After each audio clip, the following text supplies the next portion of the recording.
पूर्वचित्ती नाम की अप्सरा है, उनके पास भेज दिया। दोनों एक दूसरे को देख करके मोहित हो जाते हैं, आकर्षित हो गए दोनों, और कई हजार वर्ष तक पृथ्वी और स्वर्ग का भोग भोगते रहे। और समय अनुसार इनकी संतान होती है, नाभि, किमपुरुष, हरिवर्ष, और ये इलावृत, रम्यक, हिरण्मय, कुरु, भद्राक और केतुमाल 9 पुत्र होते हैं।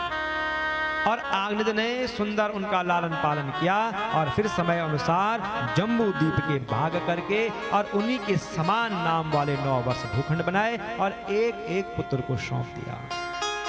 पिता के स्वर्ग सिधारने पर नाभि आदि 9 भाइयों ने विवाह किया। किसके साथ? मेरु की मेरु देवी, प्रतिरूपा, उग्रदृष्टि, लता, रम्या, श्यामा, नारी, भद्रा और देवतीति नाम की कन्याओं से। सभी सुखी हैं, किंतु एक दुखी है, नाभि, इनकी संतान नहीं हुई। तो तब ब्राह्मणों की कृपा से अपनी पत्नी मेरु देवी के साथ भगवान यज्ञ पुरुष का यजन किया, जिसके फलस्वरूप महारानी मेरु देवी के गर्भ से दिगंबर सन्यासी ऊर्ध्वरेता मुनियों का धर्म प्रकट करने के लिए स्वयं जो है कि भगवान प्रकट होते हैं। बोलो नारायण भगवान की जय।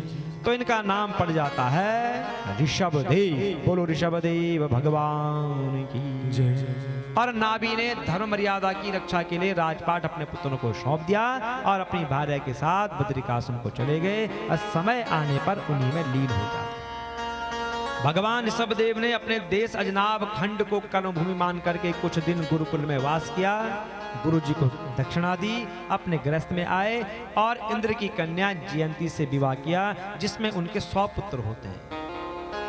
उनमें से महायोगी भरत जी सबसे बड़े हैं, गुणवान हैं। उन्हीं के नाम से अजनाब खंड को भारत वर्ष कहते हैं। बोलो भारत माता की जय। और ऋषभदेव अपने पुत्रों को उपदेश देकर के स्वयं अवधूत वृत्ति ग्रहण करते हैं।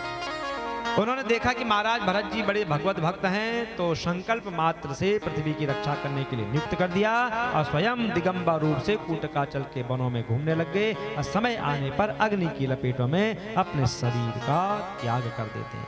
भारतवर्ष बड़ी ही पुण्य भूमि है, बहुत सुंदर है। आदि नारायण इस पवित्र भूमि में ऋषभ अवतार लेकर के मोक्ष की प्राप्ति करने वाले पारमहंस धर्म का आचरण करते हैं।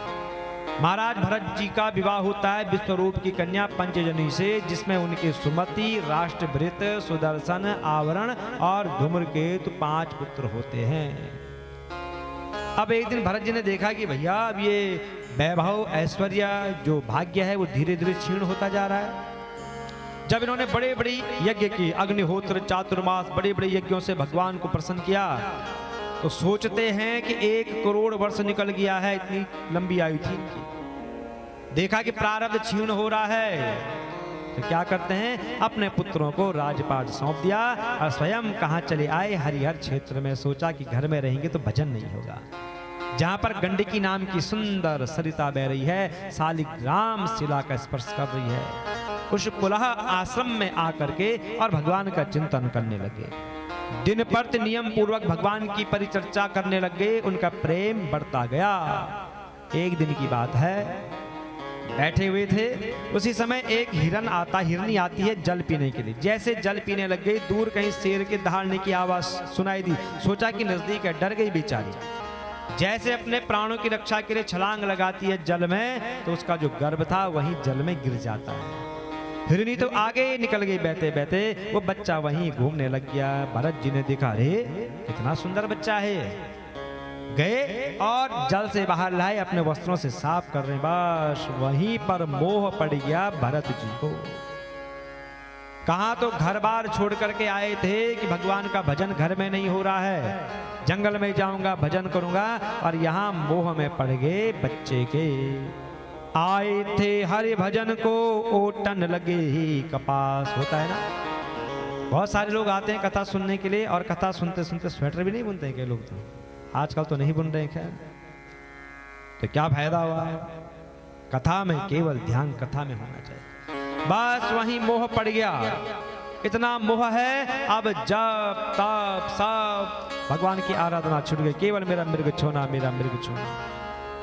इस प्रकार मृग छूने के मोह में भरत जी का भगवत आराधना कर्म योग अनुष्ठान सब छूट गया। इसी समय काल उनके सिर पर चढ़ आया और अपने सामने बैठे हुए मृग छूने को देख रहे हैं। सोच रहे हैं कि अरे क्या होगा, जब मैं चले जाऊंगा तो इसका देख रेख कौन करेगा, मेरे बिना तो ये खाता भी नहीं है, ये कहानी हमारी है। हम भी तो यही सोचते हैं कि अरे हम नहीं रहेंगे, तुम्हारे बच्चों का क्या होगा। जाने वाला जाता है, खाने वाले खा ही लेते हैं, और देने वाला तो वो है। सोच रहे हैं भरत जी क्या होगा, मेरे बिना तो नहीं रह पाता है। बस मृग की चिंता करते करते सामृगेण कलेवरम मृत मनु, इस प्रकार की आसक्ति में ही मृग के साथ उनका शरीर छूट जाता है। अंत काल की भावना के अनुसार भरत जी का दूसरा जन्म मृगी माँ के गर्भ से होता है। जैसा अंत समय में सोचोगे वैसे ही बन करके आना पड़ेगा। किंतु उनकी साधना ऐसी प्रबल थी कि पूर्व जन्म उनको याद है। जैसे ही मृग बन करके आए, सोचते हैं अरे मैंने अपने पूर्व जन्म को कैसे व्यर्थ में गंवा दिया, तो मृगी माँ का परित्याग कर दिया। वहीं आए गंडकी नदी में अपने आधे शरीर को डुबा दिया कि जल में रखूंगा तो जल्दी से शरीर छूट जाएगा। और भगवान की ऐसी कृपा हुई कि मृग का शरीर भी छूट गया। तो श्री सुखदेव जी कहते हैं, राजन, आंगिरस गोत्र में गुणों से संपन्न एक श्रेष्ठ ब्राह्मण थे, बहुत श्रेष्ठ थे। ब्राह्मण की 2 पत्नियां थी। बड़ी स्त्री से उनके 9 पुत्र हुए और छोटी स्त्री से 1 पुत्र और 1 कन्या का जन्म होता है। जो महाराज भरत जी हैं आज वही पुत्र बन करके आ गए। अंत में ब्राह्मण के घर में जन्म लिया। और भगवान की कृपा देखो, 3 जन्म याद है। जन्म लिया रोए तक नहीं, हर समय भगवान की जो है कि चिंतन कर रहे हैं मन ही मन में। पिता ने स्नेहवश अपने पुत्र का विवाह से पहले के जितने भी संस्कार हैं सारे संस्कार संपन्न करवाए, वेद पढ़ाए, उपनिषद पढ़ाए, सब याद कर दिया। पिता ने कहा सुना तो जरा क्या क्या पढ़ा है, पर नहीं बोले, डर है कि अगर बोलूंगा तो कहीं फिर मोह में न फंस जाऊं। जन्म लिया रोए तक नहीं। कुछ दिन बाद पिताजी का देहावसान हो गया। भरत जी के जो बड़े भाई थे उन्होंने भरत जी को पढ़ाने का आग्रह छोड़ दिया। क्या करेगा पढ़ लिख करके, नहीं पढ़ाया, क्योंकि ये कर्म कांड को ही सर्वश्रेष्ठ समझते थे। ब्रह्म ज्ञान पराविद्या से अनभिज्ञ थे ये सब। भरत जी के प्रभाव को नहीं जानते थे, ये भरत जी को साधारण समझते थे। इन्होंने भरत जी को पढ़ाया लिखाया और कहाँ लगा दिया, खेत की रखवाली में। यहाँ रहे, केवल खाता रहता है, यहाँ चौकीदारी करो तुम। और भरत जी भी बस जैसा जो बोलता है। भरत जी को मान अपमान का कोई विचार न था। लोग उन्हें मूर्ख कहते, पागल कहते, उनसे काम करवाते, मजदूरी नहीं देते, पर फिर भी भरत जी प्रसन्न रहते थे। यहां तक कि लोगों ने उनका नाम जड़ रख दिया तो पड़ गया नाम जड़ भरत। एक दिन की बात है, डाकुओं के सरदार ने भगवती भद्रकाली से संकल्प किया था, माँ अगर पुत्र होगा तो 1 नर बलि दूंगा। माँ ने भी सुन लिया, 1 पुत्र हो गया। जिस नर को पकड़ के लाए थे वो कहीं भाग जाता है। सैनिकों ने कहा महाराज बलि किसकी देनी है? राजा ने कहा क्यों किसकी देनी है? जो लाए उसकी दो। कहा वो तो भाग गया, तो कहा कि दूसरा लेकर के आओ। गए सैनिक ढूंढने के लिए, देखा भरत जी खेत में खड़े हैं। बाप रे कितना विशाल है। ओ भैया हमारे साथ चलोगे? भरत जी मौन, जन्म लिया रोए नहीं। पिताजी ने पूछा, नहीं बोले तो इनके सामने सच्ची बोलेंगे। भरत जी का हाथ पकड़ा और सीधे लाए अपने सरदार के पास। देखो महाराज। सरदार ने देखा, बाप रे ये कहां से लाए तुम? कहा लाए हैं, रस्सियों से खोला, रस्सी से बांध करके लाए थे। स्नान करवाया, वस्त्र पहनाए, और भरत जी भी शांत हैं, भोजन दे रहे हैं, भरत जी खा रहे हैं, खूब तिलक लगाया। ले गए कहां पर? जहां पर भद्रकाली की प्रतिमा है। कहा सिर नीचे करो, और भरत जी ने भी सिर नीचे कर दिया। इतना सरल भी नहीं होना चाहिए, बहुत सरल है भरत जी। जैसे ही उन लुटेरों ने खड्ग उठाया, जैसे ही भरत जी पर प्रहार करने लगते हैं, उसी समय मूर्ति फाड़ करके भगवती प्रकट होती है। जयंती मंगला काली भद्रकाली कपालिनी दुर्गा क्षमा शिवा धात्रे स्वाहा स्वधा नमोस्तुते। बोलो जगदम्बे मैया की जय। और उसी खड्ग से जगदम्बा ने उन सारे दुष्टों को मार डाला। भरत जी ने प्रणाम किया। इतने सरल, यह है भगवान की कृपा। कब भगवान आ जाएं कोई नहीं जानता। जा पर कृपा राम की होई, जा पर कृपा राम की होई, जा पर कृपा राम की होई, जा पर कृपा राम की होई, पर कृपा करे सब कोई, पर कृपा करे सब कोई, पर कृपा करे सब कोई, पर कृपा करे सब कोई। जिस पर भगवान की कृपा हो उस पर सब कृपा करते हैं। भरत जी ने प्रणाम किया और भरत जी आगे बढ़े। कहाँ जाना है, क्या जाना है, कुछ भी पता नहीं। श्री सुखदेव जी कहते हैं कि राजन, एक बार की बात है, सिंधु सौबीर देश का स्वामी जिसका नाम रहुगण है राजा, ये पालकी में बैठ करके जा रहा था। जैसे इक्षुमती नदी के तट पर पहुंचता है, नदी के किनारे पहुंचता है, तो जो पालकी उठाने वाले कहार थे उन्होंने कहा, महाराज एक कहार की आवश्यकता है, 4 चाहिए, हम केवल 3 हैं, एक और चाहिए। तो राजा रोहगण बड़ा ही अभिमानी था, घमंडी था। इसे घमंड था कि मैं राजा हूं। गंभीर वाणी में कहता है कि तुम्हें लज्जा नहीं आती मुझसे ऐसा बोलते हो? राजा मैं हूं कि तुम हो? मैं राजा हूं सौबीर देश का, रोहगण है मेरा नाम। तुम सैनिक हो, तुम सेवक हो, जाओ ये व्यवस्था तुम करो। हाँ हाँ महाराज ठीक है, जैसा बोलो। पालकी नीचे रखी और ढूंढने के लिए चले गए कहार।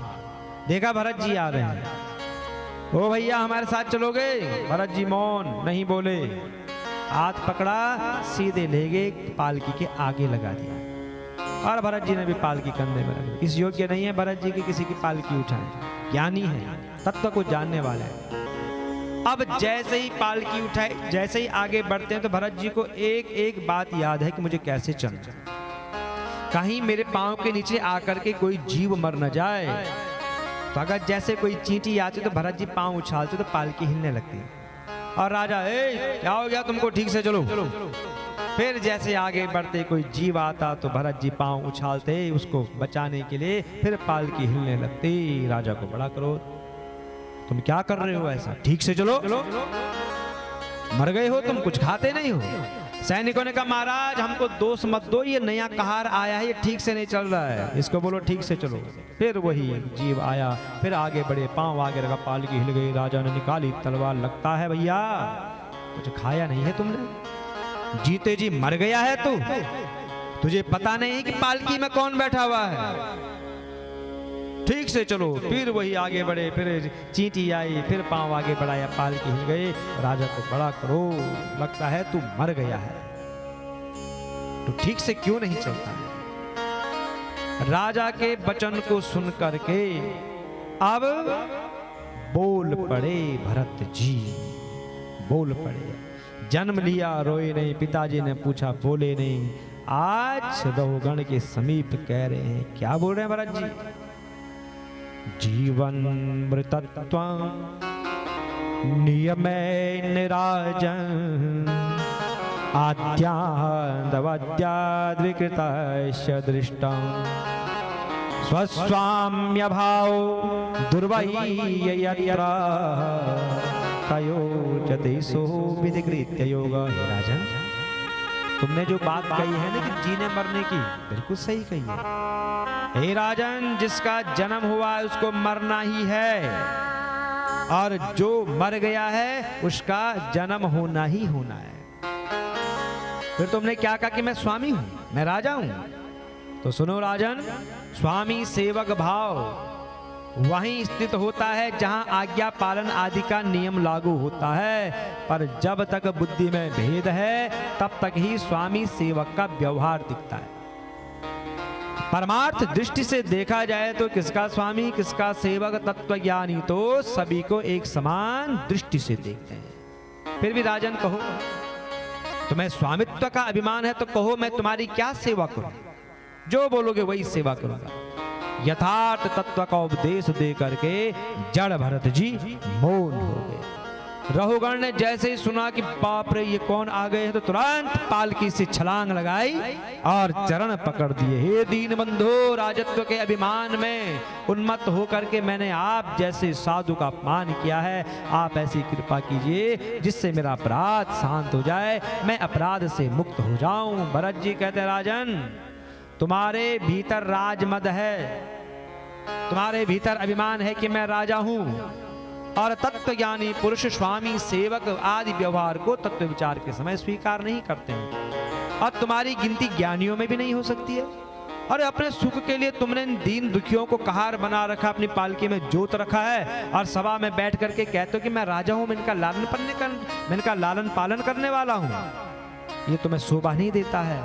तुम राजमद में अंधे हो रहे हो कि मैं सिंधु देश का राजा हूं, इससे तुम्हारी श्रेष्ठता सिद्ध नहीं होगी। तो रहुगण ने कहा प्रभु श्रेष्ठता सिद्ध कैसे होती है? तो भरत जी कहते हैं रहुगण सुनो, श्रेष्ठता सिद्ध वहीं होती है जहां परमात्म ज्ञान की चर्चा होती है, जहां परमात्म तत्व ज्ञान प्राप्त होता है और वह ज्ञान महापुरुषों के चरण धूलि से स्नान करने पर ही मिलता है। और एक बार वह ज्ञान प्राप्त हो गया तो सारी विषयासक्ति मिट जाती है, भगवान की कृपा होती है और ये जीव संसार सागर को सरलता से पार कर देता है। रहुगण प्रश्न करते हैं, जड़ भरत जी समाधान करते हैं और भवाटवी का वर्णन करके कहते हैं कि राजन सुनो, जीव सुख साधन धन में आसक्त होकर के घूम रहा है व्यापारी के तरह। आज इस गांव में, कल दूसरे गांव में, परसों इस शहर में घूम रहा है। माया के जाल में फंस करके अपने स्वरूप को भी भूल गया है।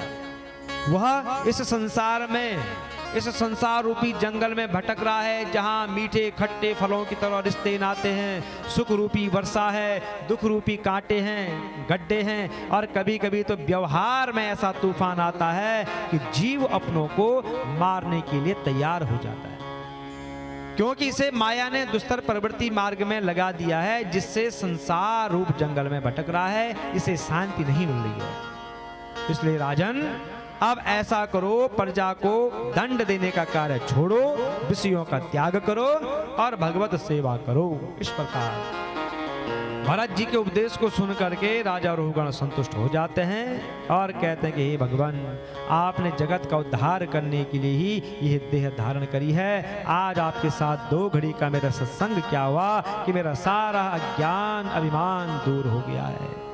भरत जी को प्रणाम किया।